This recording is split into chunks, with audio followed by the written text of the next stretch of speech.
In the studio with us this morning from the Galesburg Community Foundation, it's President and CEO Josh Gibb. Good morning, Josh. Good morning. How are you, sir? Great. How are you? Good.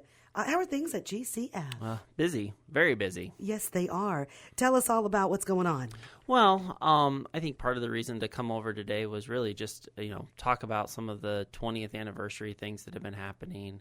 It's hard to believe that 2004 is when the Community Foundation started, and here we are today. So, we've had a productive year, but really just the last 20 years serving the entire region of Knox, Warren, and now Henderson counties, with just bringing philanthropy as an option to people, as a resource to not-for-profit organizations, as a way in which all of our communities can really catalyze thought and sort of keep the good things that make a difference going here in Warren, Knox, and Henderson counties. Okay, congratulations on 20 years. Thanks. And you have a wonderful team, too. Oh, great people. Oh, fantastic. Great staff and great board both. The entire 20 years, we've just been blessed with great individuals that have worked for the mission of the foundation and just great leadership from our board of directors. Okay. And you had a huge announcement of a very large estate gift. Yeah, we just this year have announced the Anna Sophia Johnson. She was a woman in Knox County who has gifted us her estate to support the things that were really important to her, organizations locally, the idea of really providing resources that the Community Foundation can address current needs and unknown needs. But also what was really important to her is the ability for the Community Foundation to own, operate, and use the income produced from the land that she gifted to the Community Foundation towards her charitable interests. And so, the foundation is a powerful tool for people who want to be philanthropic, and Ms. Johnson did, and we were honored that she chose to use our structure to really support the things that were important to her and really cement the legacy that she desired for this region. And it was a significant amount of money for... Yeah, largest estate gift the foundation has accepted to date. About $8.5 million is the total value of the gift, which is an amazing amount to really be able to use, like I said, to carry on her charitable legacy. And that type of gift, $8.5 million, what does that do for the foundation? Well, in this case, the bulk of that gift was really ag land, and so the Community Foundation has owned farmland since its inception, and her gift really doubles the amount of ag land that we have. And so, for the foundation, what that means is as the crops are produced and sold on our behalf, we will then use the proceeds of that to support the things that Ms. Johnson chose. She did some unique things within the foundation because, I think important to remind, Galesburg Community Foundation is a tool that anyone can use to be philanthropic. We create these unique individual funds, and then those unique individual funds and the amount given towards them really get forever purpose towards that. It's called donor intent. So we manage both financial component and donor intent of anyone's gift. In this case, there's the management of the asset is farmland. That farmland, once it's farmed, and like I said, income produced, we're going to support the things that Anna wanted us to support. But we're also now going to have the ability to really think about regional issues, specifically really within the arts. She was she loved the arts community, was a huge fan, and maybe the longest subscriber to the Knox Galesburg Symphony. Her dad was actually a violin maker, and so from a really young age, the arts were really important to her. And in a time that we had when we were sitting down and talking, the executive director of the Knox Galesburg Symphony, his name is Lucas. So Lucas and I were there, and she said, arts makes life worth living. And so, just sort of inspiring words for he and I both to be like, oh gosh, like this is amazing. And so like I said, the income generated is going to support organizations she cared about, one of those being Knox Galesburg Symphony, allows the Community Foundation to enhance its grant making. So good. It's really powerful. Okay. Well, that's good news. And it's formalized the Farmland Retention Program. Yeah, which we call Lands to Legacy. We know that this region, the assets that individuals have aren't necessarily stocks, aren't necessarily cash, aren't necessarily, there's a variety of things, and certainly within that variety of things, it's land. And we want, the entire region to know that land can be gifted, and land can be gifted in such a way that it allows the things that you care about to continue to be supported. Okay. Now, when applicable, how do you honor the tenant relationships? So in this case, like with Anna, she had a long-time relationship with the Hennepin family. We don't really see a reason to have to mess up that tenant relationship, right? Like, they know the land, they farmed the land, they've operated that land, they know everything that it really needs. Well, that's really an expert then to the land. Why wouldn't we want to keep that land, to keep that operator continuing to operate that land in such a way that gets the most productivity out of it? So it's a decision the Community Foundation has to make based on the way that they operate, but it's an easy decision when, really someone like Anna has well chosen who her operator was. It just naturally comes over, and then they just work on behalf of the Community Foundation now. Okay. So you're looking for a way for people to be able to donate their land to legacy, especially if they're in succession planning, but at the same time keep the land in production. Certainly.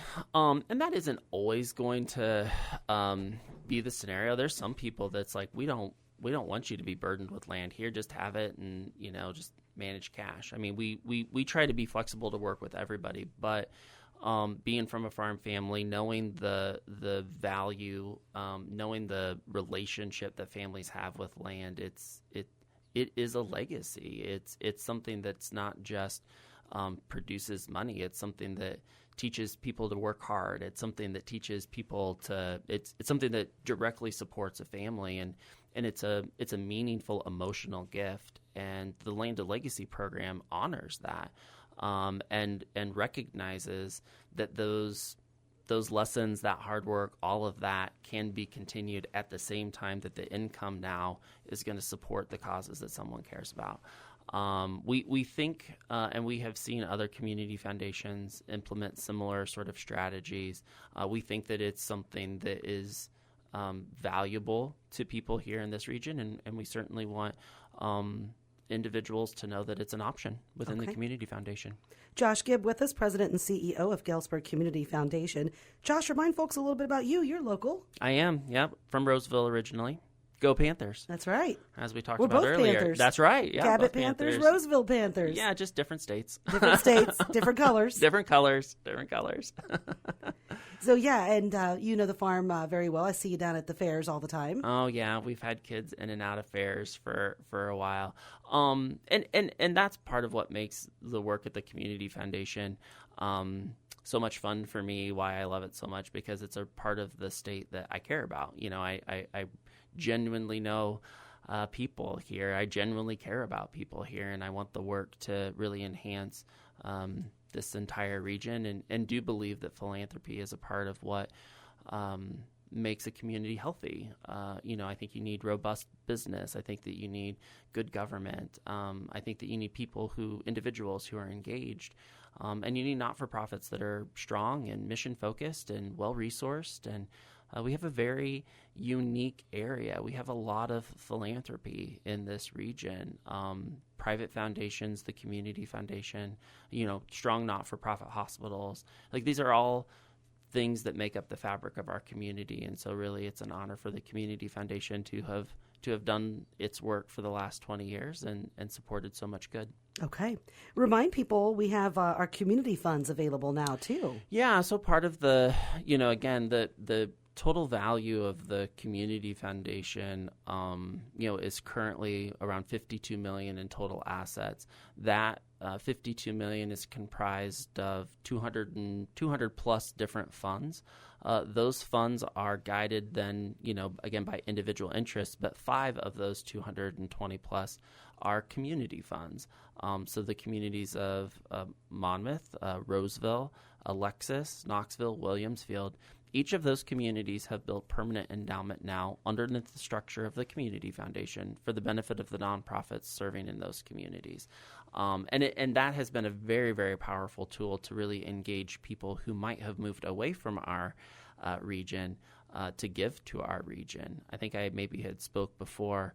50% of all of the gifts for the Roseville Community Fund, which are always the stats I remember easiest, 50% of those gifts came from outside their zip code, representing 12 states.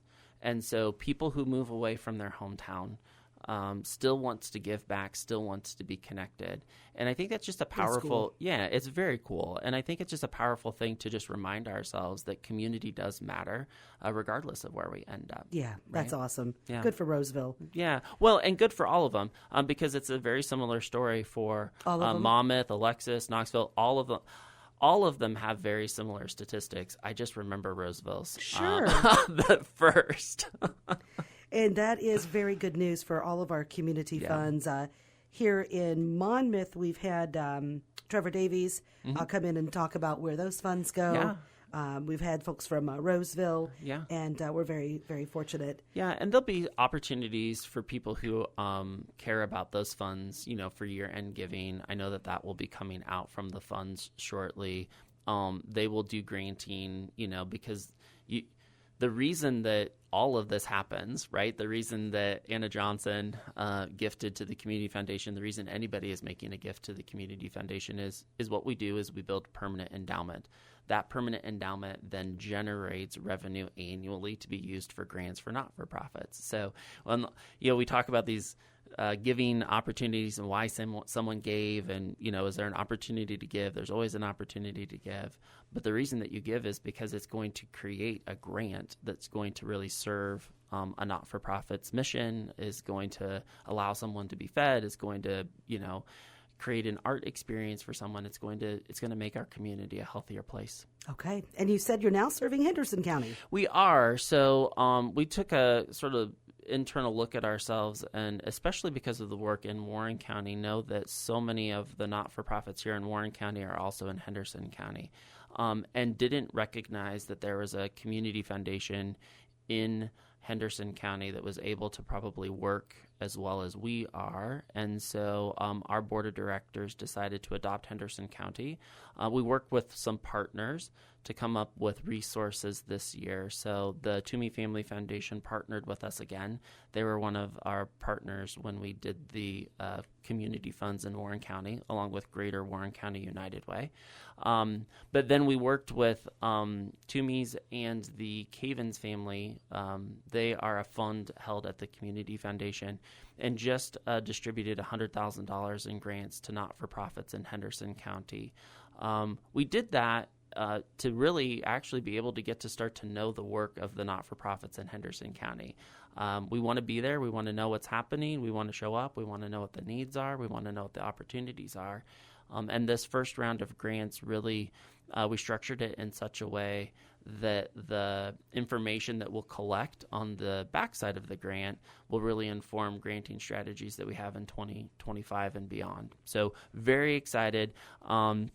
When we put this together with the Toomey family and the Cavens family, we said we'll call all these not-for-profits and we'll have these conversations. And I just smile thinking about the conversations I had with these individuals when we said, hey, we have a grant available to you. You don't need to apply for it. We want to give you this grant. We've noticed your work and we want to support it. And they're just like, oh my gosh, this is fantastic. Good. So, good stuff, Josh. Yeah.